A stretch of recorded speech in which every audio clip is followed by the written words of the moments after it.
नमस्कार, KP news 24/7 में आपका स्वागत है। मैं हूं अश्विनी आपके साथ। आइए एक नजर आते हैं आज की सुर्खियों पर। सर्वज्ञ ने अपनी त्रय के माध्यम से सामाजिक बुराइयों को दूर किया। अतिरिक्त जिला कलेक्टर शिव कुमार शिलवत ने कहा, लड़कियों के लिए आत्मरक्षा प्रशिक्षण और स्कूल छोड़ने वाली लड़कियों को वापस लाने के लिए कार्यक्रम। शिव कुमार का आरोप, कुमारस्वामी राज्यसभा चुनाव के लिए ऑफर दे रहे हैं, विधायकों को वोट खरीदने के लिए धमका रहे हैं। कर्नाटका के मंत्री का कहना है कि अल्पसंख्यकों को कुल बजट का 1% से भी कम मिल रहा है। जेपी नड्डा से लेकर सोनिया गांधी तक राज्यसभा के लिए निर्विरोध चुने गए नेता। चंडीगढ़ मेयर चुनाव को लेकर बड़ी खबर, आप उम्मीदवार ही मेयर होगा, सुप्रीम कोर्ट ने दिया आदेश।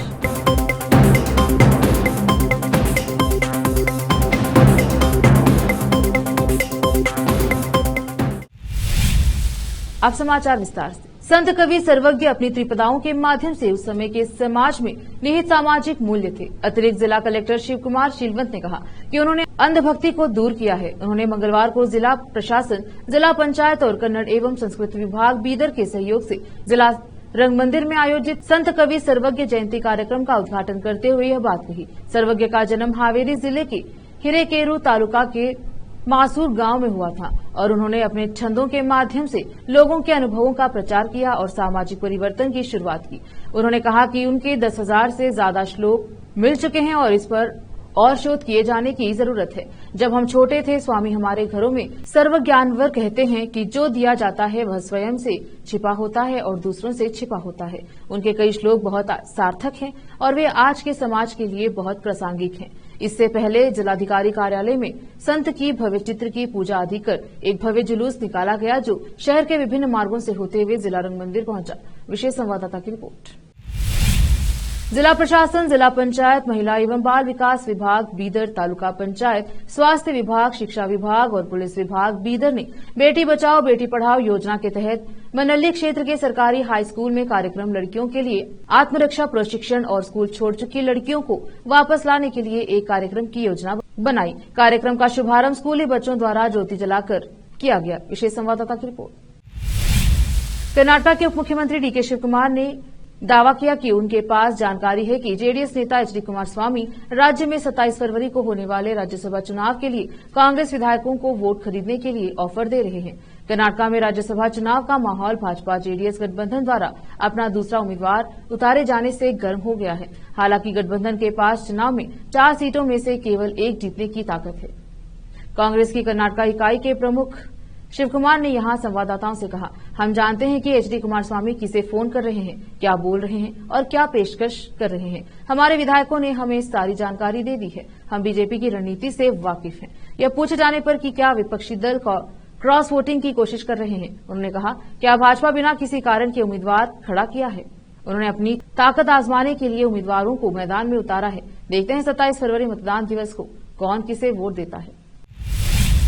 अल्पसंख्यक कल्याण मंत्री जमीर अहमद खान ने विधानसभा में कहा कि अल्पसंख्यकों को 2024-25 के लिए प्रस्तावित कुल बजट आकार का 1% से भी कम मिला है। खान कांग्रेस की सत्ता में आने के बाद राज्य में अल्पसंख्यक कॉलोनियों के विकास पर शिकारीपुरा के भाजपा विधायक बीवाई विजेंद्र के सवाल का जवाब दे रहे थे। उन्होंने कांग्रेस सरकार पर सूखा प्रभावित किसानों के बजाय अल्पसंख्यकों को प्राथमिकता देने का आरोप लगाया था। खान ने कहा कि 3.71 लाख करोड़ रुपए 2024-25 के लिए है, जिसमें से अल्पसंख्यकों ने 1% भी नहीं मिला है। हमने अल्पसंख्यक विकास के लिए 1000 करोड़ रुपए की कार्य योजना बनाई है। उन्होंने कहा, अल्पसंख्यक कॉलोनियों के विकास के लिए हमने 300 करोड़ रुपए में से केवल 165 करोड़ रुपए जारी किए हैं। इससे पहले विजेंद्र ने कहा कि कांग्रेस सत्ता में आने के बाद अल्पसंख्यकों का तुष्टीकरण कर रही है। उन्होंने आरोप लगाया कि सूखा प्रभावित किसानों की मदद किए बिना मुख्यमंत्री ने अल्पसंख्यकों के लिए 10,000 करोड़ रुपए की घोषणा की। उन्होंने कहा कि सरकार ने अल्पसंख्यकों के लिए 1,000 करोड़ रुपए जारी किए हैं। जिला प्रशासन ने प्रक्रिया के पालन में खामियों के कारण राजस्व विभाग के 100 से अधिक कर्मचारियों को पदोन्नत करने का आदेश वापस ले लिया है। इसने एक नई अस्थायी सूची भी प्रकाशित की है और राजस्व विभाग के प्रमुख सचिव के निर्देश के अनुसार नई आपत्तियां मांगी हैं।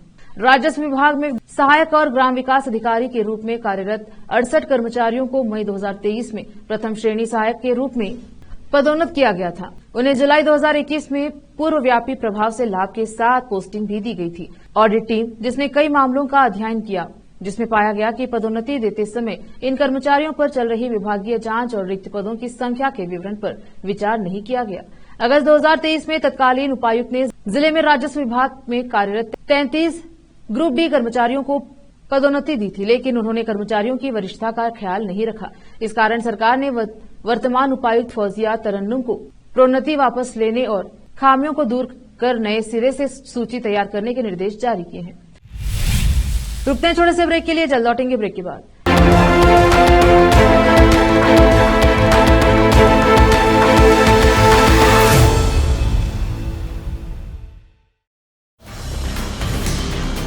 हिंदुस्तान के हर कोने में हम हैं मौजूद। 24 घंटे हालात पर गहरी नजर, खबरों से जुड़े चुपते सवालात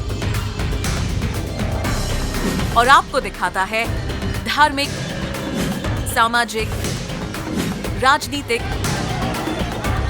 लोकल और इंटरनेशनल न्यूज की सबसे बेहतर कवरेज, जो आपको रखती है हर पल बाखबर। देश और दुनिया भर की खबर के लिए देखते रहें केपी न्यूज 24/7।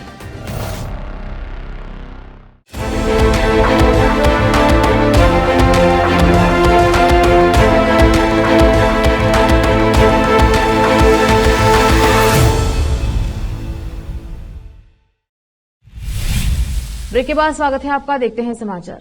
लोकसभा चुनाव 2024 से पहले संसद के ऊपरी सदन राज्यसभा के लिए 56 रिक्त सीटों पर चुनाव की प्रक्रिया जारी है।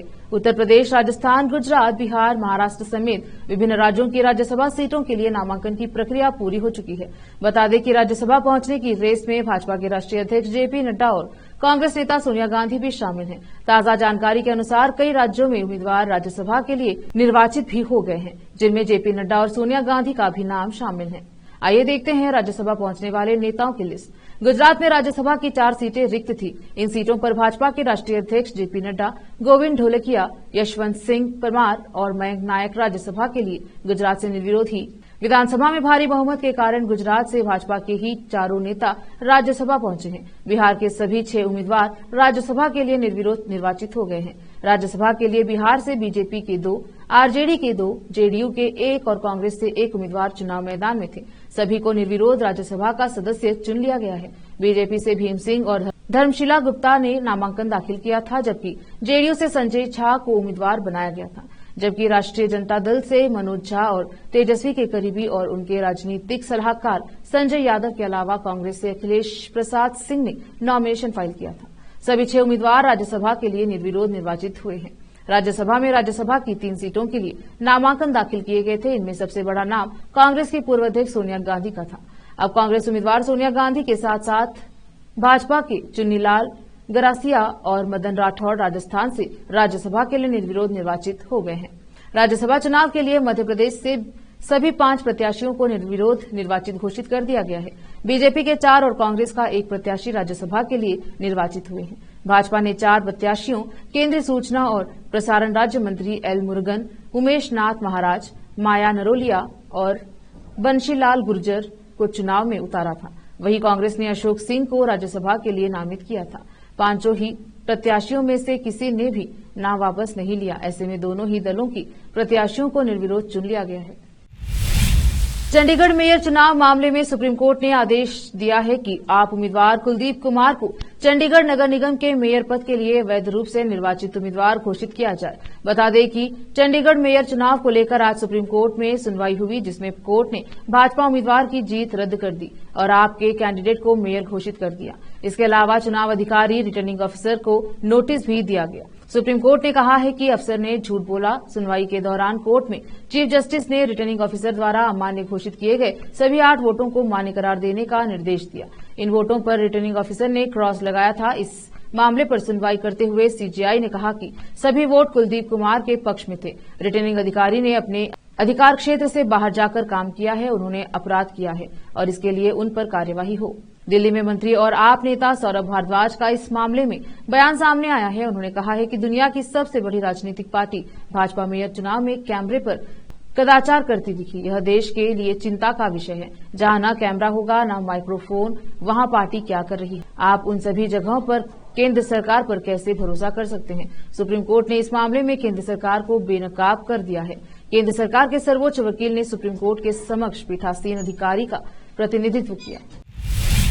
मराठा आरक्षण विधेयक एकमत से महाराष्ट्र विधानसभा से पास हो गया। इसमें मराठा समुदाय के लोगों को सरकारी नौकरियों और शिक्षा में 10% का आरक्षण मिलेगा। विधानसभा के विशेष सत्र में यह विधेयक सर्वसम्मति से पास हो गया है। वहीं मराठा आरक्षण विधेयक विधानसभा से पारित होते ही लोगों में जश्न मनाने लगे। महाराष्ट्र विधानसभा के बाहर भी लोग ढोल मंजीरे के साथ जश्न मनाते हुए नजर आए। महाराष्ट्र विधानसभा में विपक्ष के नेता विजय वडेट्टीवार ने कहा कि विपक्षी दलों की भी यही राय है कि मराठा समुदाय को आरक्षण दिया जाए। मुख्यमंत्री एकनाथ शिंदे की गठबंधन सरकार ने मंगलवार को 10% मराठा कोटा के जिस विधेयक को मंजूरी दी है वह तत्कालीन देवेंद्र फडणवीस सरकार द्वारा पेश किए गए सामाजिक और शैक्षणिक रूप से पिछड़ा वर्ग अधिनियम 2018 के समान है। एक दशक में यह तीसरी बार है जब राज्य के मराठा कोटा के लिए कानून पेश किया है। मुख्यमंत्री एकनाथ शिंदे ने विधानसभा में कहा है कि मैं राज्य का सीएम हूं और सभी के आशीर्वाद से काम करता हूं।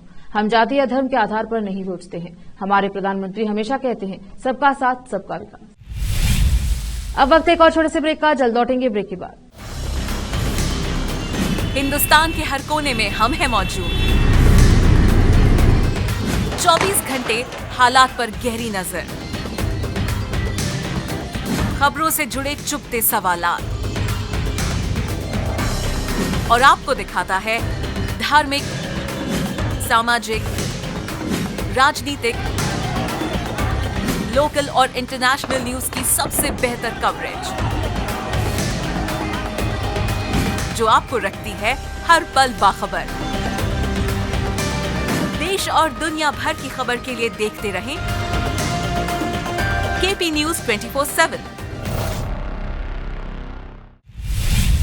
ब्रेक के बाद स्वागत है आपका। देखते हैं समाचार।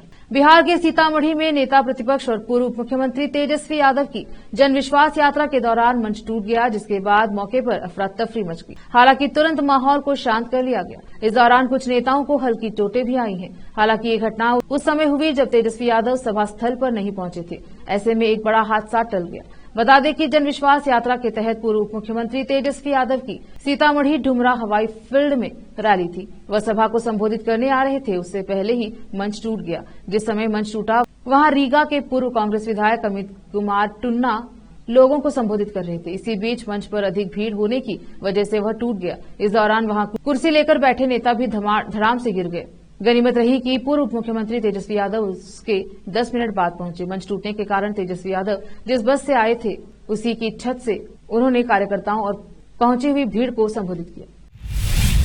प्रधानमंत्री नरेंद्र मोदी ने मंगलवार को कश्मीर घाटी में पहली इलेक्ट्रिक ट्रेन और संगलदान स्टेशन और बारामूला स्टेशन के बीच ट्रेन सेवा को हरी झंडी दिखाई। इस कदम की राष्ट्रीय स्तर पर प्रशंसा हुई। नेशनल कॉन्फ्रेंस पार्टी के प्रमुख फारूक अब्दुल्ला ने भी प्रधानमंत्री मोदी का आभार जताया और उनकी तारीफों के पुल बांधे। नेशनल कॉन्फ्रेंस के प्रमुख फारूक अब्दुल्ला ने कहा, हमें इसकी जरूरत थी। यह हमारे पर्यटन और लोगों के लिए महत्वपूर्ण है। यह एक बड़ा कदम है जो आज उठाया गया है। मैं इसके लिए रेल मंत्रालय और पीएम मोदी को बधाई देता हूं। अब्दुल्ला ने कहा कि रेल को जोड़ने से सड़क सेवा के कारण होने वाली कई समस्याओं का समाधान हो जाता है। यह वस्तुओं और सेवाओं के परिवहन और आपूर्ति में भी मदद करती है। मुझे उम्मीद है कि यह सेवा हमारे लोगों के लिए प्रगति लाएगी। हमें उम्मीद थी कि यह सेवा 2007 में ही शुरू हो जाएगी, लेकिन पहाड़ी इलाके के कारण कई कठिनाइयां थी। अब यह सेवा शुरू होगी, इसकी खुशी है। चीन पर प्राकृतिक आपदा की मार पड़ रही है। यहाँ पर रेतीले तूफान ने कहर मचाया है। चीन के शिनजियांग प्रांत में लोगों का घर से निकलना तक मुश्किल हो गया है। यहाँ कई इलाकों में तूफानी हवाओं ने ऐसा कहर बरपाया है कि सब कुछ धुंधला हो गया है। सड़क पर चल रही गाड़ियां भी नजर नहीं आ रही हैं। रेतीले तूफान की प्रचंडता का अंदाजा इसी बात से लगाया जा सकता है कि इन हवाओं की चपेट में आने से कई पेड़ जड़ सहित उखड़ गए।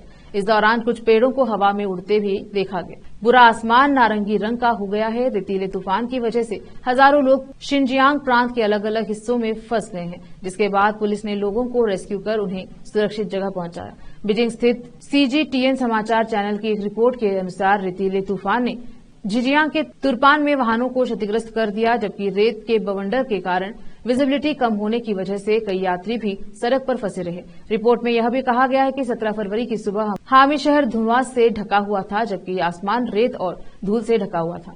शिनजियांग के अलावा इसकी राजधानी शांक्सी प्रांत के शहर धूल से ढके हुए थे, जबकि ग्रास प्रांत के जियाकान शहर में रेतीली तूफान के कारण नेशनल हाईवे बंद हो गए, जिससे यात्री सड़कों पर फंसे रहे। रूस के राष्ट्रपति व्लादिमीर पुतिन ने उत्तर कोरियाई नेता किम जोंग उन को एक स्पेशल कार गिफ्ट की। यह कार किम जोंग के निजी इस्तेमाल के लिए है। बताया जा रहा है कि यह गिफ्ट संयुक्त राष्ट्र के नियमों का उल्लंघन हो सकता है, क्योंकि संयुक्त राष्ट्र ने रूस और नॉर्थ कोरिया के बीच किसी भी प्रकार के लेन देन पर प्रतिबंध लगाया है। किम की बहन ने पुतिन को धन्यवाद देते हुए कहा कि यह गिफ्ट दोनों शीर्ष नेताओं के बीच व्यक्तिगत संबंधों को दर्शाता है। आधिकारिक KCNA समाचार एजेंसी ने कहा कि रूसी निर्मित कार 18 फरवरी को किम के शीर्ष सहयोगियों को सौंपी गई थी। रिपोर्ट में यह नहीं बताया गया है कि कार को रूस से कैसे भेजा गया। ऐसा माना जाता है कि किम ऑटोमोबाइल के शौकीन हैं और उनके पास लग्जरी विदेशी वाहनों का बहुत बड़ा संग्रह है। पुतिन ने किम के लग्जरी कारों के शौक को देखते हुए यह स्पेशल गिफ्ट भेजा है। बता दें कि पिछले साल सितंबर में किम जोंग ने ट्रेन से रूस का दौरा किया था। इस दौरान किम ने पुतिन के राष्ट्रपति ऑरस सीनेट लिमोसिन का निरीक्षण किया था, जिसमें किम जोंग ने रूस का दौरा किया। तब से दोनों देशों के बीच आदान प्रदान तेज हो चुका है। फिर से एक नजर आज की सुर्खियों पर। सर्वज्ञ ने अपनी त्रय के माध्यम से सामाजिक बुराइयों को दूर किया। अतिरिक्त जिला कलेक्टर शिव कुमार शिलवत ने कहा। लड़कियों के लिए आत्मरक्षा प्रशिक्षण और स्कूल छोड़ने वाली लड़कियों को वापस लाने के लिए कार्यक्रम। शिव कुमार का आरोप, कुमारस्वामी राज्यसभा चुनाव के लिए ऑफर दे रहे हैं, विधायकों को वोट खरीदने के लिए धमका रहे हैं। कर्नाटक के मंत्री का कहना है कि अल्पसंख्यकों को कुल बजट का 1% से भी कम मिल रहा है। जेपी नड्डा से लेकर सोनिया गांधी तक राज्यसभा के लिए निर्विरोध चुने गए नेता। चंडीगढ़ मेयर चुनाव को लेकर बड़ी खबर, आप उम्मीदवार ही मेयर होगा, सुप्रीम कोर्ट ने दिया आदेश।